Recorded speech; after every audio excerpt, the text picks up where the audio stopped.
BongSim news again today. Republican rap. Scott Perry of Pennsylvania, the chairman of the House Freedom Caucus, criticized a reporter who questioned the evidence that House Republicans are using as a basis for their impeachment inquiry into President Joe Biden. Perry spoke at a Freedom Caucus press conference following an announcement by House Speaker Kevin McCarthy that he would support an impeachment inquiry into Biden over his conduct as vice president. Let me check the press outlet. Most media outlets say they think of a political revenge. There's a reason. Notably, during a CPSA event in March, Perry made clear his penchant for political revenge. If you look at one press outlet, MAGA Republican Congressman Scott Perry, chair of the so-called House Freedom Caucus, absolutely lost it on a reporter who had the audacity to ask him what actual evidence Republicans had collected to warrant Speaker Kevin McCarthy launching an impeachment inquiry into President Biden that wasn't just about enacting political revenge. A visibly shaken Perry launched into a diatribe repeating the litany of claims presented by the House Oversight Committee about Biden's finances without actually providing a shred of hard evidence. This isn't about political revenge. We have the bank accounts. You can see that the homes that the Bidens own can't be afforded on a congressional or Senate salary. Let's watch together. Yes, ma'am. Can I just ask, what actual evidence do you have as opposed to allegations to show to the American public that would merit an actual impeachment inquiry of Joe Biden and prove that today isn't just about some of you? Oh, I don't know. McCarthy for the sake of enacting political revenge.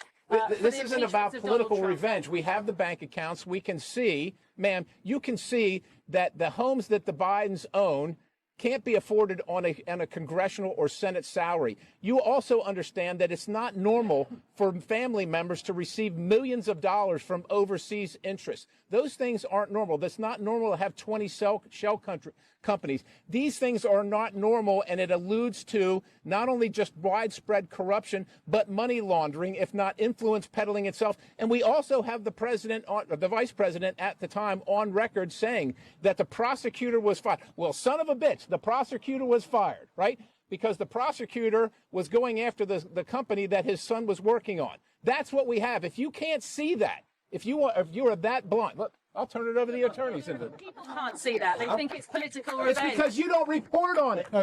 You're not, We're reporting on it today. I'm not sure how you know what the American people think, but here's what they might wonder.